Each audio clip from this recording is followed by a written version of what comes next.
Hi, welcome to JadeCon Gaming. My name is Adam. Here with the third of these world building videos, and this is we'll call it like mapping basics. This is covering the start of making a map for your world, continent, region, wherever your game is set.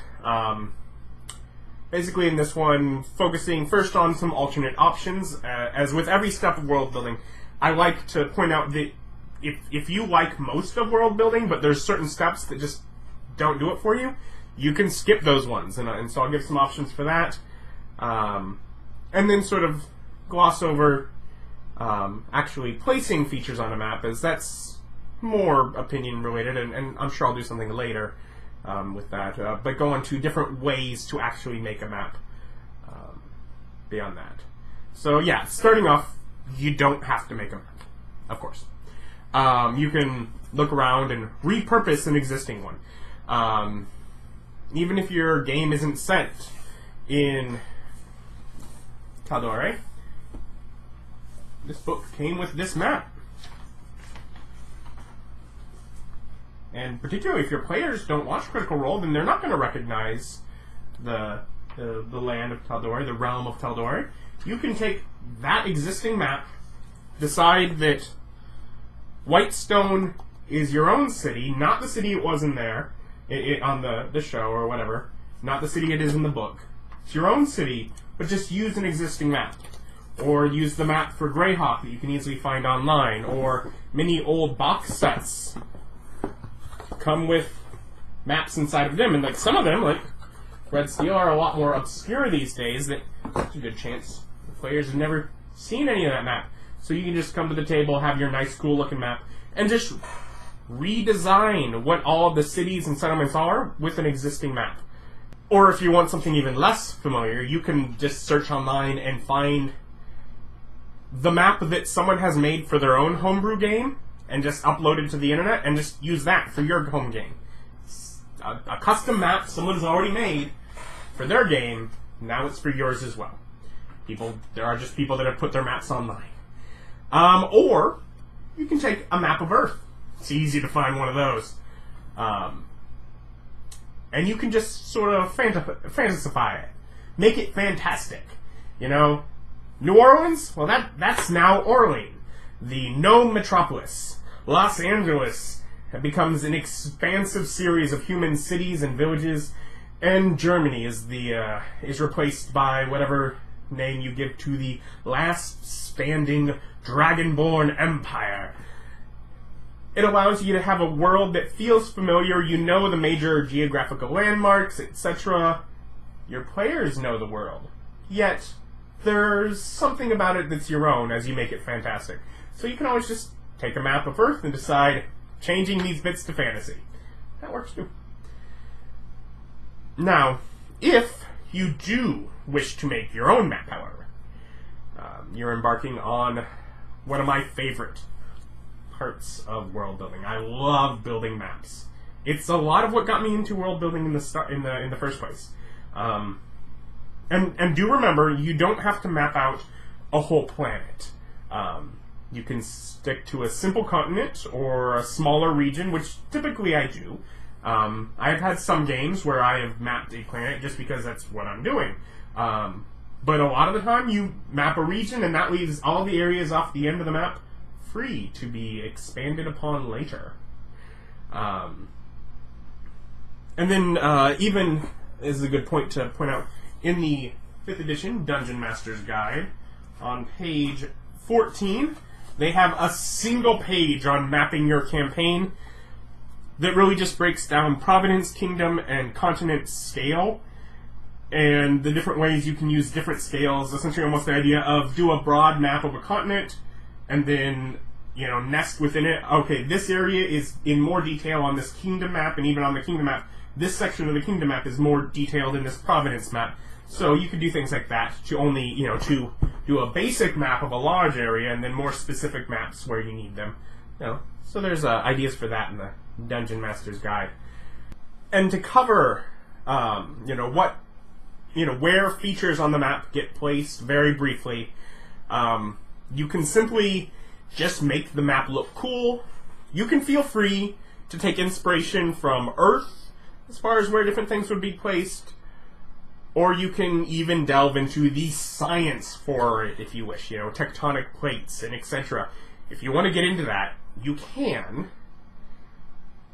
But you can just make it cool if you'd like. And I mean, if you accidentally place your sandy desert right next to an Arctic tundra, and your players say, hey, how did that happen? Well, you can just let them know that that desert is actually caused by the aftermath of a great and ancient war. Magic was involved. Wizards did it. Yeah, I actually did that at one point when players looked at a map for one of my games. Because I designed this Arctic area, but because I had a big desert that was already designed as the aftermath of a war, I had covered just this entire, you know, western border of the map to be desert, and they're like, why does it go all the way up to this Arctic tundra? It's like, well, there were wizards involved in the war. No more questions. Magic.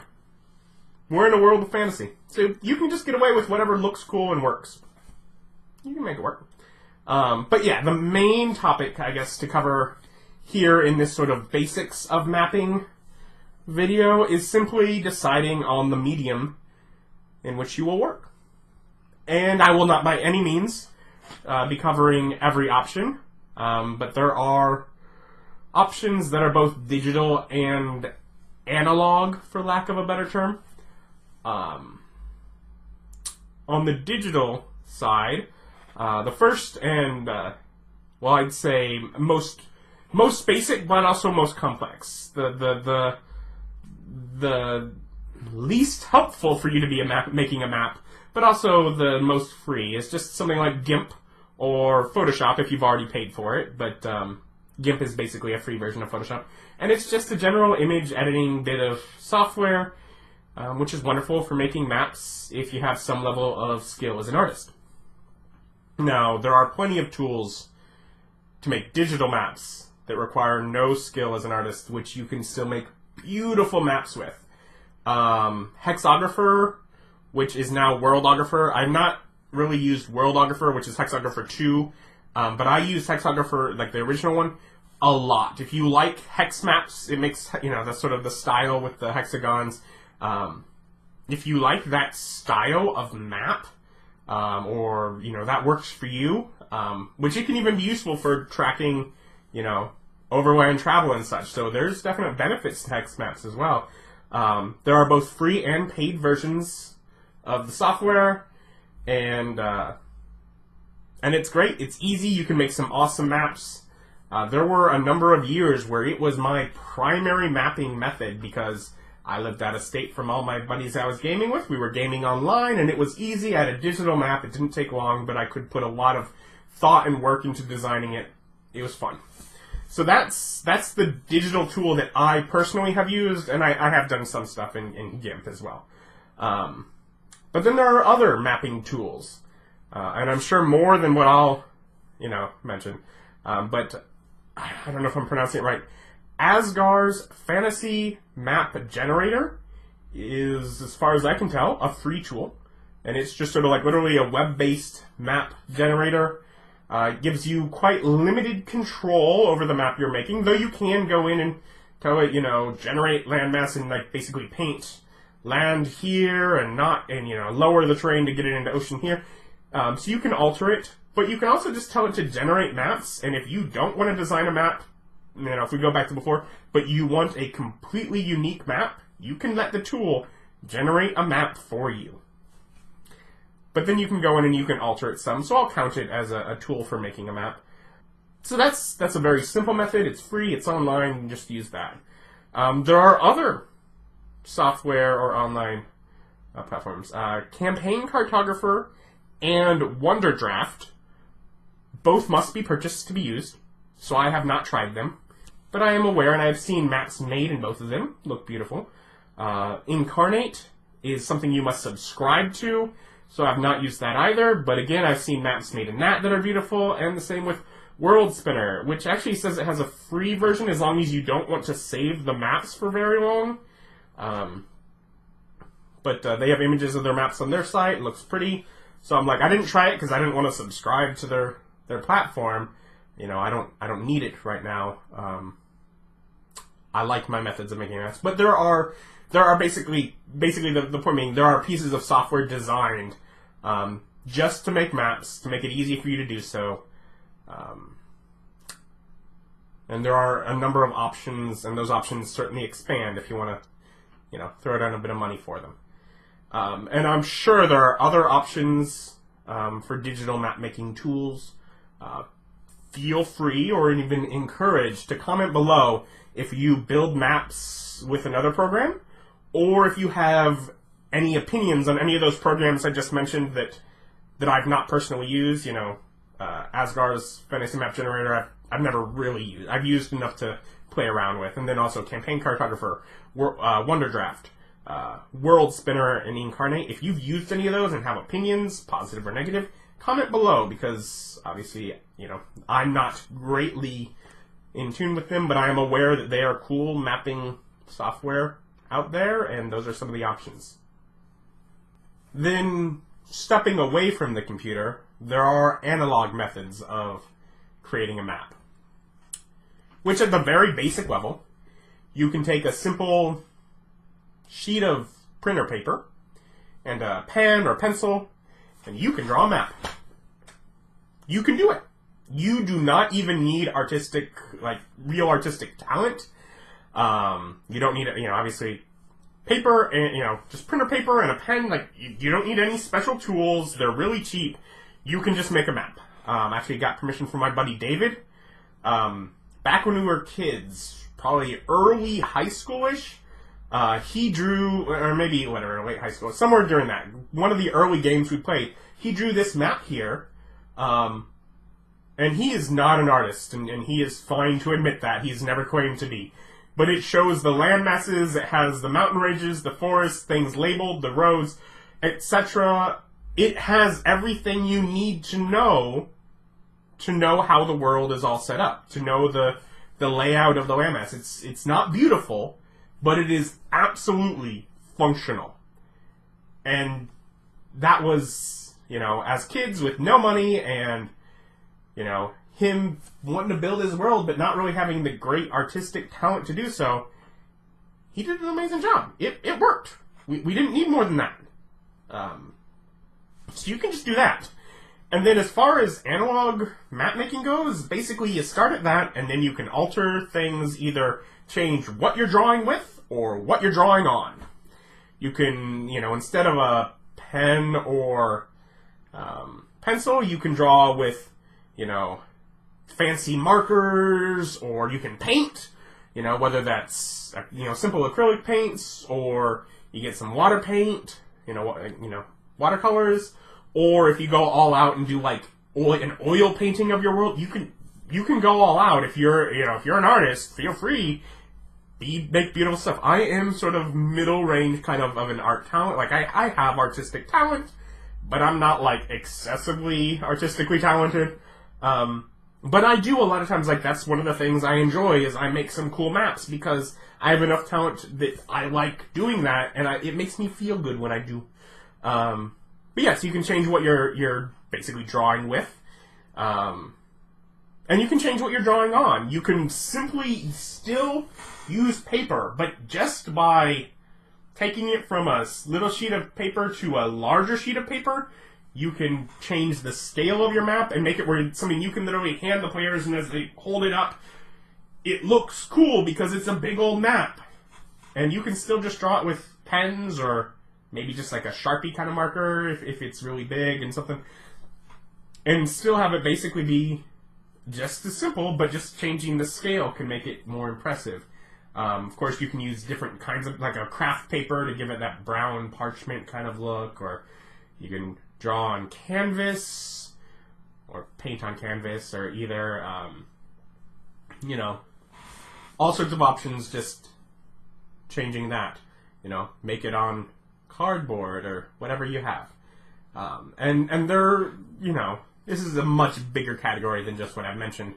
And some of the weirder things that I've done, you can get detailed in some other videos. Like I have my history with world building where I sort of show off some of the maps I've made. You know, I did that a couple years ago, really. So, you know, you can check out some ideas, you know, some things there. But, for example, in that I show off, like, a custom globe that I took a beach ball and I, you know, drew the map on a, well, partially white and then, like, white tape to make it a white beach ball to draw a globe on the thing.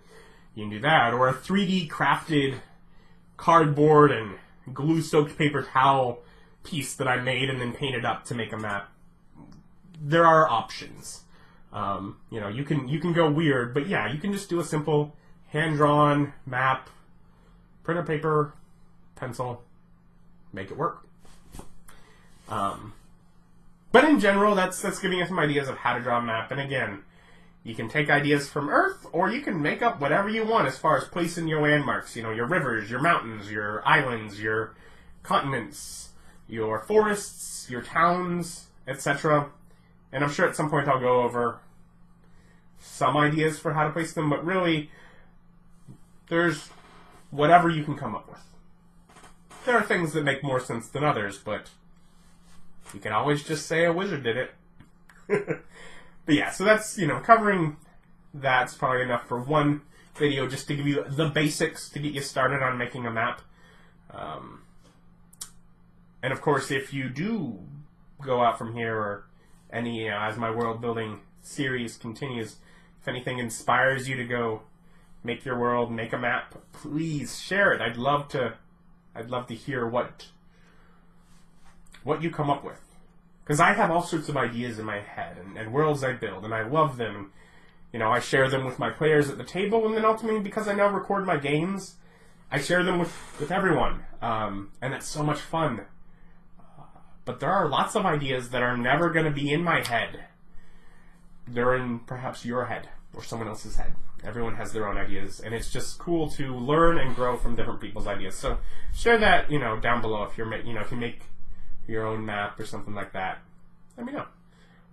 But yeah, thank you for watching, and join me next time for more world building or whatever I have to bring. Thank you. Bye.